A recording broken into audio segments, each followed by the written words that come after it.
अस्सलाम वालेकुम। तालिब नकवी एडवोकेट अपने चैनल के साथ हाजिर है। नाज़रीन, मैंने बहुत से कीवर्ड्स दिए हैं इस चैनल को। एक तरफ मैं इसे वॉइस ऑफ द ओप्रेस्ड यानी कि सलाइम महरूमीन कहता हूँ, और पर्पसफुल यानी मकसद भी कहता हूँ।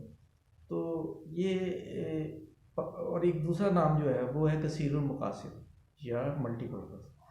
तो मुराद ये है कि कोई भी जो मौजू है वो हमारी दस्तरस से बाहर नहीं है। तो आज मुल्क की सूरत हाल के बारे में हम गुफ्तगू करेंगे, और आखिरी हिस्से में मैं PIA की इंतज़ामिया ने एक फ़ैसला किया है एम्प्लॉइज़ के हवाले से।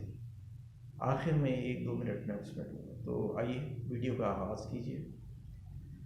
नाज़रीन, जैसा कि आपके इल्म में है कि PDM का इजलास हुआ और उसमें इस्तीफ़ों की कहानी सामने आई, और लग तो ये रहा था आर या पार और इस किस्म की जो तकारीर मरीम नवाज साहिबा की तरफ से हो रही थी, उससे ये शक गुजर रहा था, ये गुमान गुजर रहा था कि जो तमाम लीडर जो हैं वो ये फ़ैसला करेंगे कि हम स्पीकर को वो इस्तीफ़े दे दें। लेकिन ऐसा नहीं हुआ।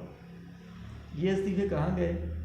ये इस्तीफ़े कहा गया जी 31 दिसंबर की तारीख़ दी गई, और उसमें ये कहा गया कि आप अपने अपने इस्तीफ़े जो हैं वो जमा करवा दें अपने पार्टी हेड्स के पास 31 दिसंबर तक। और नाज़रीन, मैं आपको प्रोसीजर बताता हूँ कि कानूनी तौर पर क्या प्रोसीजर है, और एक रवायत ये साबिक स्पीकर ने क्या डाली है। लेकिन इससे पहले मैं ये बात करना चाहूँगा कि जो गुज़श्ता इजलास हुआ है उसमें मरीम नवाज़ की सियासत का ख़ात्मा हो गया। कम अज़ कम आइंदा 5-10 साल के लिए अगर मोहतरम नवाज शरीफ की बात को, जो कि एक मुजरिम है और मफरूर हैं और अदालतों को मतलूब हैं, और अब उनके साथियों ने भी ये कहना शुरू कर दिया कि भाई उनके लिए हालात साजगार नहीं है तो वो क्यों आए। इससे पहले ये बीमारी का बहाना बनाया जा रहा था। खैर, ये तो एक अलहदा मौजूद है। तो मैं ये बता रहा था कि उन्होंने ये कहा है कि आप तो तहरीक चलाएं, मैं सिर्फ एक बात चाहता हूँ कि इमरान खान को यहाँ से हटा दें, इमरान खान की सीट से अलहदा कर दें, और इमरान खान के जाने के बाद, जिसे कहते हैं ना पंजाबी में, काला चोर भी आ जाए, वो कहते हैं कि उसके बाद फिर पीपल्स पार्टी आ जाए, जरदारी साहब आ जाए, और फिर जब वो जरदारी साहब के बाद फिर मौलाना फजलुर रहमान आ जाए। मैं 3 दफ़ा रह चुका हूँ, मुझे कोई वो फ़र्क नहीं पड़ता। और नाज़रीन, इससे सबसे ज़्यादा जो मुतासिर कौन हुआ उन्होंने, मैं आपको बताता हूँ। इससे पहले मैं आपको PDM की जो तख्लीक है उसके बारे में थोड़ा सा मैं सवाल करूँ। चंद माह पहले, 2 माह पहले या इतना ही, बिलावल जरदारी, नौजवान बिलावल जरदारी, वो ऑल पार्टीज़ कॉन्फ्रेंस बुलाता है, और वो किसकी आशीर्वाद पे बुलाता है या किसकी हदायत पे बुलाता है? अपने वालिद साहब की, क्योंकि वालिद साहब उन्हें कंट्रोल कर रहे हैं। जाती उर्मा में जाके ये दोनों खानदान अहद कर चुके हैं कि हमारे बाद हमारी फैमिलीज जो है वो राज करेंगी। तो नाज़रीन, जिस दिन वो ये नून लीग कबूल करती है इनकी दावत, मैंने उसी दिन वीडियो में ये कहा था कि ये नून लीग की जो नवाज शरीफ की सियासत में आखिरी कील ठोक दिया गया। हालांकि मैं गलत था, वो आखिरी कील नहीं था, वो पहला कील था। और मैं ये समझता हूँ कि आखिरी कील अब ठोका गया है जब नवाज शरीफ साहब ने ये कहा है कि मुझे नहीं ज़रूरत। नाज़रीन, अब सवाल पैदा होता है कि जो लैंड ग्रैबर्स इनके साथ है, ये एक खुली हकीकत है। एक शख्स जिससे सरकारी ज़मीन वागुजार कराई गई है, वो मेज़बान था मरीम नवाज साहिबा का, और नौजवान उनके पीछे इस उम्मीद में हैं कि हमारे काम होंगे जब इनकी हुकूमत आएगी। उन पर क्या गुजरी होगी जब उन्होंने मियाँ नवाज शरीफ साहब के ये लफ्ज़ सुने होंगे। नाज़रीन, शायद हसन निसार ने अपने कॉलम में कहा था कि मुझे इनका दिमागी तवाज़ुन पे थोड़ा शक है। अल्लाह पाक ये ख़बर गलत हो, ये ऐसे हमें कहना नहीं चाहिए, लेकिन ये तो इंतहाई गैर मंतकी फ़ैसला है। यानी आप बाहर बैठे हैं और आप ये कह रहे हैं कि कोई भी हुकूमत आ जाए तो हमें कोई इतराज़ नहीं, बस इमरान खान को जो है वो चलता करें। तो नाज़रीन, इससे बड़ी गैर सियासी, गैर अखलाकी और अहमकाना बात कोई नहीं। मैं ऐसे अल्फाज इस्तेमाल नहीं करता, लेकिन ये एक हकीकत है कि ये ऐसा ही हुआ।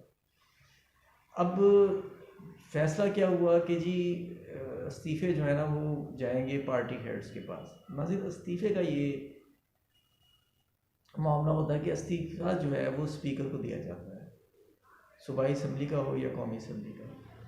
सूबाई स्पीकर या वफाकी जो भी असम्बली, नेशनल असम्बली का स्पीकर हो, उसे वो दिया जाता है।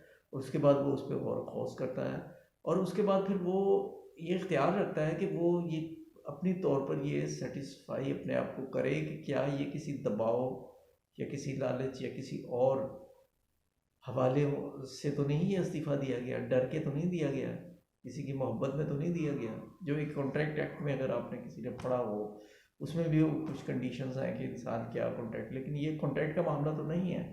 लेकिन यह है कि कोई भी एक्ट करते वक्त बकाए में होश व हवास होना लाजिम है। और स्पीकर ये भी पाबंद नहीं है कि एकदम यकमुश्त सबको बुला दे, वो 5-5, 6-6 के ग्रोह में भी बुला सकता है और वो 6 महीने तक ये काम बड़े आराम से कर सकता है। तो नाज़रीन, उसके बाद फिर वो एक्सेप्टेंस उसकी होती है और उसके बाद फिर वो प्रोसीजर है। अब सूरत हाल ये है कि बिलावल ज़रदारी जो है वो और पीपल्स पार्टी बल्कि पूरी आइंदा सेशन में भी उनकी कोशिश है कि कम से कम सूबाई हुकूमत तो हमें मिल जाए। और जो इन पे ताना है, जो दाग पड़े हुए हैं इन पे कि ना अच्छी कारकर्दगी ना होने के, उस हवाले से बिलावल भुट्टो संजीदा भी हैं और उन्होंने हेल्थ के हवाले से कुछ हॉस्पिटल्स का क़याम या कुछ चीज़ों को खुद देखना शुरू किया है।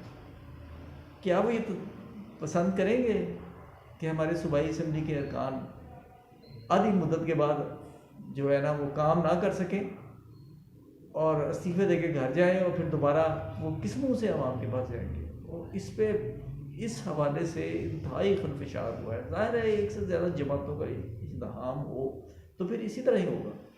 और इनकी जो सही जो मुद्दा है वो तो ये है कि अपने केसेस ख़त्म करवा दें। और ये ऐसा आखिर क्यों हो रहा है कि इतनी शिद्दत आ गई है और ये कहते हैं कि फौरी तौर पे इमरान खान की हुकूमत जो है ना वो ख़त्म हो जाए? उसकी मैं आपको वजूहात बताता हूँ।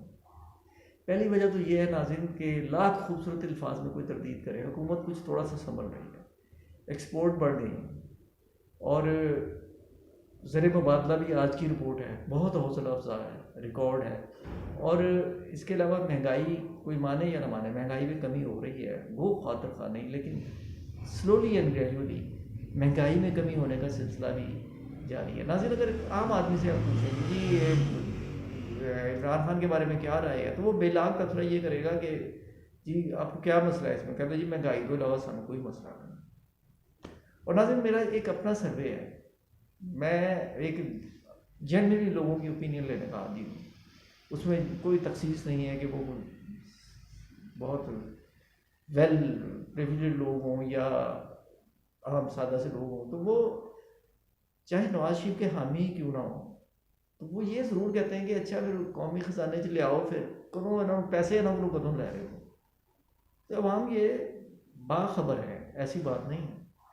अब इनके साथ जो लोग हैं अवाम उन्हें भी समझती है। और आखिर इनके साथ कौन है? मैं नहीं ये कहता कि इनका जलसा नाकाम हो जाएगा और कोई बंदा ही नहीं होगा, जलसा कामयाब भी हो सकता है। लेकिन सूरत हाल ये है कि इस वक्त हुकूमत जो है वो कहती है कि आओ, और ये मीनार पाकिस्तान से भाग रहे हैं। अब इनका प्लान है कि ये कुछ जलसा शादरा करेंगे कि हम बाहर हो जाए ताकि हमें पता चले कि पब्लिक आम लोग भी जो है ना वो जलसे से गैर मुतल्लिका वो भी वहाँ मौजूद होंगे तो हमारी इज्जत रह जाएगी। लेकिन 11 आदमी जो है 2 लाख भी अगर जमा कर लें, 11 पार्टीज़, और दावा करेंगे पूरे पाकिस्तान से आ रहे हैं, तो नाज़रीन आप पाकिस्तान की पूरी आबादी की परसेंटेज देखिए क्या बनती है। तो ये है सारी सूरत हाल। अब 13 दिसंबर को क्या होगा सब सामने आ जाएगा। लेकिन हुकूमत ने ये जो पॉलिसी इख्तियार की है कि मारन ना लो डराना चंगा, वो ये है कि इन्हें रोका जाए। इमरान खान ने बाद शगाफ अल्फाज में कह दिया है कि हम जलसे की इजाज़त नहीं देंगे, लेकिन इन्हें रोकेंगे भी नहीं, ताकि ये एक्सपोज हो जाएंगे इनके साथ कितने बंदे हैं। और कभी भी जलसों से हुकूमत नहीं जाती। और उसके बाद फिर वो मज़ीद प्रोग्राम बनाया गया है, ये सिर्फ आवाम को मुतासिर करने हैं। और आहिस्ता आहिस्ता मेरे ख्याल में ये अफवाह जो है ना वो ख़त्म हो जाएगा। और आप आते हैं नाज़रीन PIA के मामले की तरफ। PIA के तर्जमान ने ये कहा है कि 14,000 की गुंजाइश इस वक्त 14,000 एग्जिस्टिंग एम्प्लॉइज़ हैं और 7,000 से काम चलाया जा सकता है। 7,000 को हम रज़ाकाराना अलहदगी की ऑफ़र दे रहे हैं। इसमें कोई हर्ज नहीं, बज़ाहिर तो वो ऑफ़र दी जाएगी, वो ऑफ़र अगर एक्सेप्टेबल हुई तो वो एक्सेप्टेबल कर लेंगे। लेकिन मैं ज़िम्मेदार अथॉरिटी से ये ज़रूर कहूँगा कि खुदारा जो PTCL और इस तरह के दूसरे लोगों के साथ किया गया है, UBL वगैरह, वैसा ना हो। एक तो उन्हें पैसे बर वक्त मिले, और दूसरा अगर वो एक्सेप्ट कर रहे हैं तो उन्हें जाने की इजाज़त हो, लेकिन जो रह गए हैं उनके साथ कोई इम्तियाजी सलूक ना किया जाए, जो कि ऐसा होता है। और उस हवाले से तफसीलात ये हैं कि उन्होंने 27 दिसंबर तक एप्लीकेशन मान ली हैं, और उसके बाद फिर वो 31 जनवरी तक उनका कहना है कि हम पेमेंट कर देंगे। तो ये थी खबर एम्प्लॉइज़ के हवाले से।